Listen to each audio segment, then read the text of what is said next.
Assalamualaikum warahmatullahi wabarakatuh. Salam sejahtera untuk kita semua. Nah, bagaimana kabarnya anak-anakku kelas 2 yang hebat dan cerdas? Semoga semuanya baik-baik saja ya. Selamat datang anak-anak kelas 2 sekolah dasar yang saya banggakan. Dimanapun berada, semoga selalu dalam keadaan sehat walafiat dan dalam lindungan Allah Subhanahu wa Ta'ala. Nah, sebelum belajar, Bu Desi memberikan info mengenai pendidikan anti korupsi. Anak-anak harus memiliki karakter berikut ini. Yang pertama, bertanggung jawab. Yang kedua, sederhana, peduli, berani, mandiri, jujur, disiplin, adil, dan kerja keras.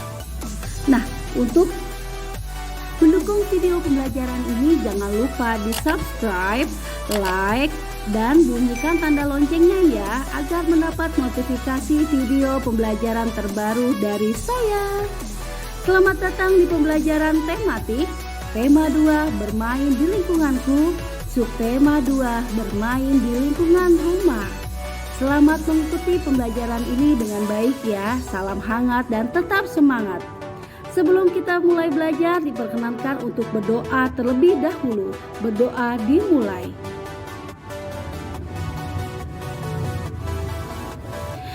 Nah, berdoa selesai. Video pembelajaran tematik, tema 2, subtema 2. Nah, sebelum kita belajar, kita refleksi diri ya dulu ya untuk ice breaking. Yuk kita coba ikuti Bu Desi ya. Oke anak-anak, kita ice breaking dulu ya tentang Brother John. Oke, posisi mulai. Oke, mulai. Are you sleeping? Are you sleeping? Brother Jones, Brother Jones. Morning bells are ringing, morning bells are ringing. Ding dong ding, ding dong ding. Mata dua, hidung satu, kepala digeleng, digeleng. Tangannya di pinggang, kaki kiri ke depan, bergoyang, bergoyang. Tema 2, subtema 2, kompetensi inti kelas 2. Kompetensi inti yang satu, menerima, menjalankan, dan menghargai ajaran agama yang dianutnya. 2, menunjukkan perilaku jujur, disiplin, santun, percaya diri, peduli, dan bertanggung jawab dalam berinteraksi dengan keluarga, teman, guru, dan tetangga dan negara. 3, memahami pengetahuan faktual, konseptual, prosedural, dan metakognitif pada tingkat dasar dengan cara mengamati, menanya, dan mencoba berdasarkan rasa ingin tahu tentang dirinya, makhluk ciptaan Tuhan dan kegiatannya, dan benda-benda yang dijumpainya di rumah, di sekolah, dan di tempat bermain. 4, menunjukkan keterampilan berpikir dan bertindak kreatif, produktif, kritis, mandiri, kolaboratif, dan komunikatif. Dalam bahasa yang jelas, sistematis, logis, dan kritis dalam karya yang estetis. Dalam gerakan yang mencerminkan anak sehat dan tindakan yang mencerminkan perilaku anak sesuai dengan tahap perkembangannya. Ruang lingkup pembelajaran, subtema 2 ini bermain di rumah teman. Nah, kegiatan pembelajaran kemampuan yang dikembangkan yang pertama, menyebutkan isi teks pendek yang dibacakan berkaitan dengan keragaman benda. Yang kedua, membaca kembali teks pendek yang berkaitan dengan keragaman benda. Yang ketiga, melakukan gerak bagian kepala dengan hitungan. Yang keempat, melakukan gerak bagian tangan dengan hitungan. Yang kelima, mengubah penyebelahan berulang ke dalam bentuk perkalian. Dan yang keenam, memecahkan masalah sehari-hari yang melibatkan perkalian. Nah, sikap siswa yang menonjol dan kurang terlihat selama proses pembelajaran.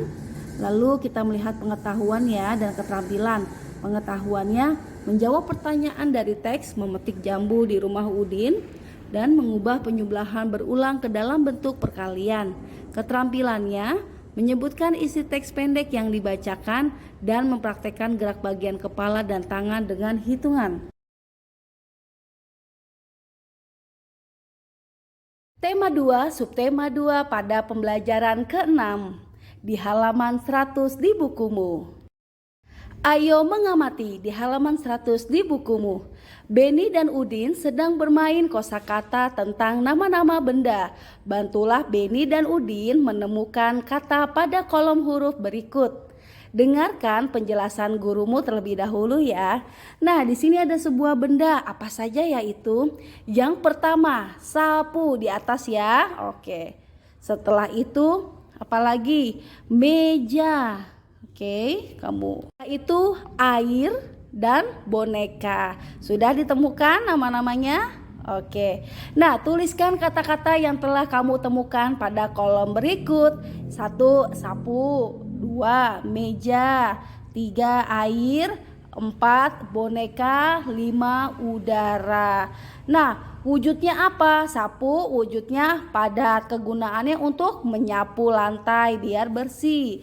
Yang kedua, meja. Bentuknya, wujudnya padat ya. Lalu untuk apa kegunaannya? Untuk sebagai kita belajar pakai tatakan untuk buku gitu dan lain-lain. Nah, selanjutnya benda apa? Air. Wujudnya benda cair ya. Kegunaannya untuk minum dan mandi. Lalu yang ketiga, boneka. Wujud bendanya padat. Kegunaannya untuk bermain. Kalau udara itu gas ya. Nah, fungsinya untuk apa? Bisa bernafas. Terus meniup balon, volume dan tekanan ya, dan lain-lain. Banyak manfaatnya. Nah, amati di halaman 101 di bukumu.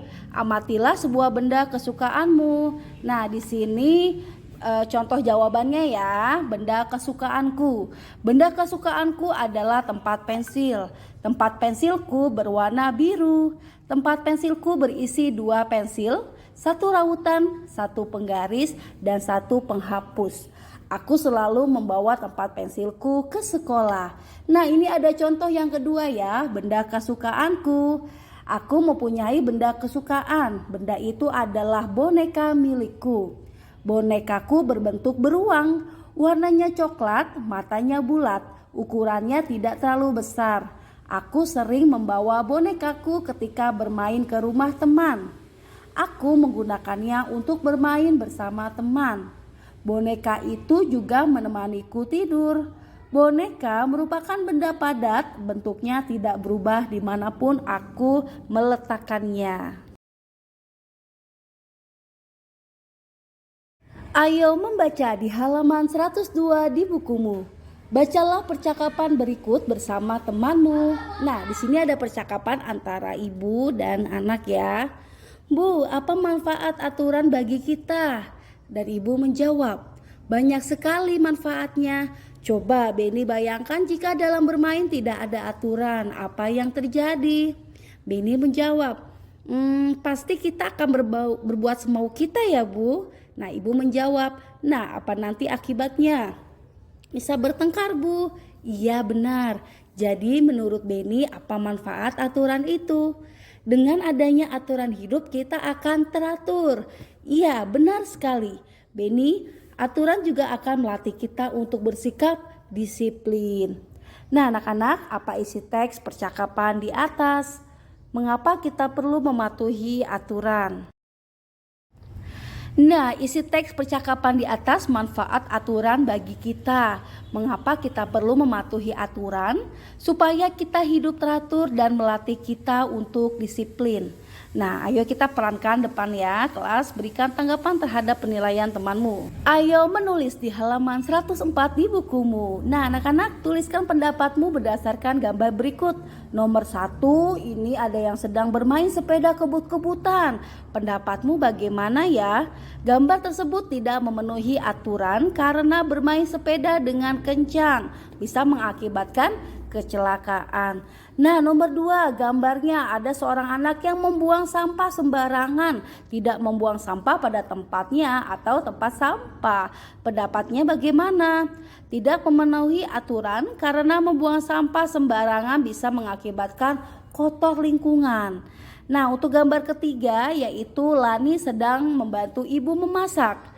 Nah, bagaimana pendapatnya? Sesuai aturan karena membantu ibu memasak. Untuk gambar keempat, Beni memenuhi aturan karena merapikan tempat tidur setelah bangun dari tidur. Nah, ini perbuatan yang sangat baik ya. Dari keempat gambar tersebut, manakah sikap yang mematuhi aturan? Nomor 3 dan 4. Nah, sikap manakah yang tidak mematuhi aturan? Nomor 1 dan 2. Manfaat memenuhi aturan itu apa saja ya manfaatnya? Melatih kita untuk hidup disiplin, menjadi lebih teratur, terhindar dari hukuman, terciptanya rasa aman, tentram dan bahagia, merasa tenang apabila mematuhi aturan, terciptanya kerukunan dan kedamaian, terhindar dari sanksi yang ada di masyarakat, terwujudnya lingkungan yang aman, damai, serta sejahtera, dan mempunyai sikap yang bertanggung jawab. Nah, bagaimana sih jika kita tidak mematuhi aturan? Ayo, apa saja ya jawabannya? Nah, membahayakan diri sendiri dan orang lain, menimbulkan keresahan, dikucilkan dalam suatu lingkungan, dimarahi orang lain, dan akan mendapatkan sanksi. Nah, ini adalah contoh akibat kita tidak mematuhi aturan.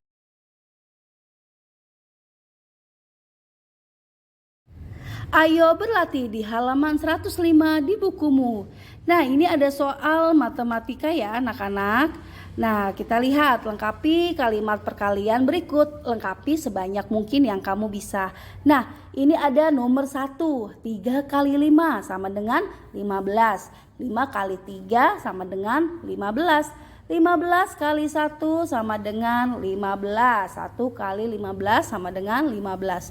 Nah, ini ada contoh nomor 2. Isinya harus 24 ya, yaitu apa saja? 3 kali 4, 24. 8 kali 3, 24.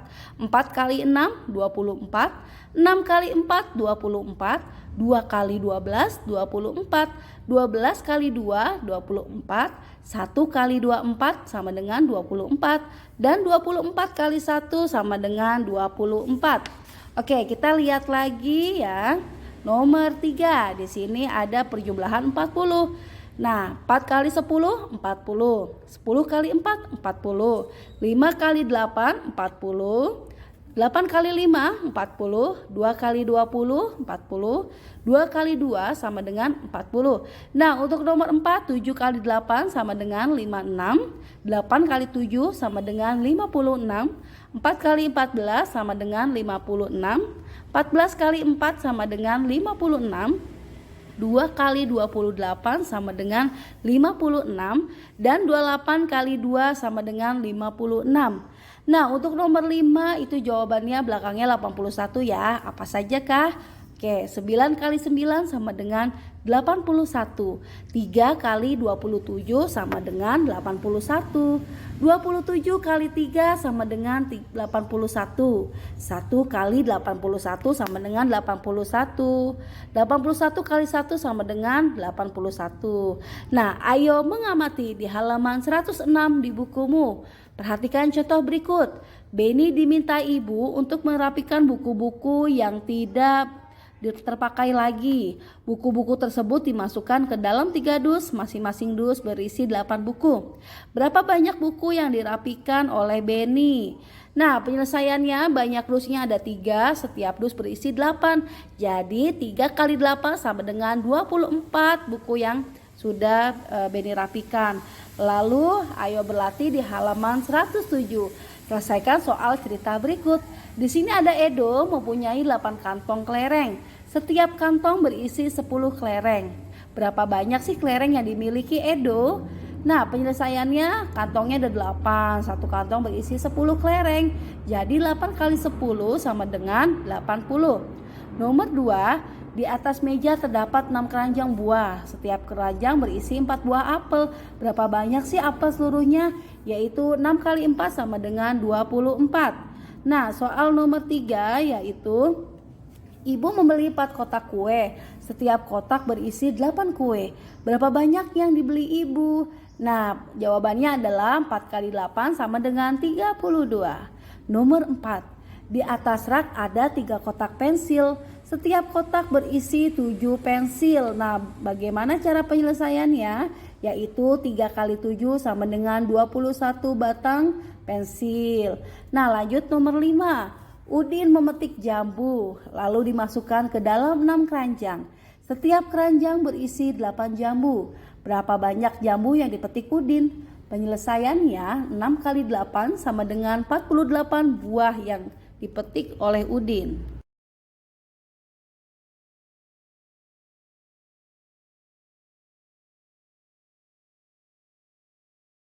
Nah, jawaban itu hanya digunakan oleh orang tua untuk memandu proses belajar anak.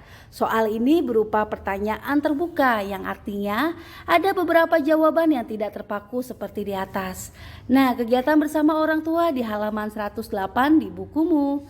Orang tua berdiskusi dengan siswa tentang pemecahan masalah yang berhubungan dengan perkalian. Yuk kita coba. Sebelum kita menutup pembelajaran ini, kita refleksi diri dulu ya untuk melakukan ice breaking berikut ini.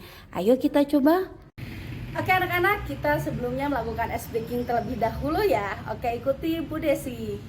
Ini namanya jari apa? Ini namanya jari telunjuk. Apa kata jari telunjuk? Sayang kalau belajar jangan ngantuk. Ini namanya jari jempol. Ini namanya jari jempol. Apa kata jari jempol? Sayang kalau belajar jangan ngobrol. Ini namanya jari tengah. Ini namanya jari tengah. Apa kata jari tengah? Sayang kalau belajar jangan lengah. Ini namanya jari manis. Ini namanya jari manis. Apa kata jari manis? Sayang kalau belajar jangan nangis. Ini namanya jari kelingking. Ini namanya jari kelingking. Apa kata jari kelingking? Sayang kalau belajar jangan keliling. Oke, ada anak di sini kalau belajar seperti 5 jari tersebut tidak? Oke, pastinya tidak ya. Pokoknya tidak boleh ngobrol, terus lengah, terus ngantuk, keliling dan nangis. Oke, tidak ya di kelas 2 mah. Oke, tetap semangat anak-anakku. Nah, anak-anak, pembelajaran telah selesai. Alhamdulillah. Ini Bu Desi buatkan animasi wajah sebelum belajar dengan Bu Desi. Wajahnya cemberut karena belum mengerti. Nah, ini animasi wajah setelah belajar dengan Bu Desi. Wajahnya ceria karena sudah mengerti dan memahaminya. Terima kasih anak-anakku semuanya. Sampai jumpa. Jangan lupa dukung terus ya channel YouTube-nya Desi Siswi dengan Ibu Guru Desi Dwi Sugianti, Guru SDN Kayu Ringin Jaya 7, Kota Bekasi. Tetap semangat, jangan patah menyerah ya. Thanks for watching my video. Tetap semangat, jangan berhenti belajar dan terus berkarya. Billahi taufiq wal hidayah. Wassalamualaikum warahmatullahi wabarakatuh. Sampai jumpa. See you next time. Bye bye. Saksikan terus di video pembelajaran selanjutnya.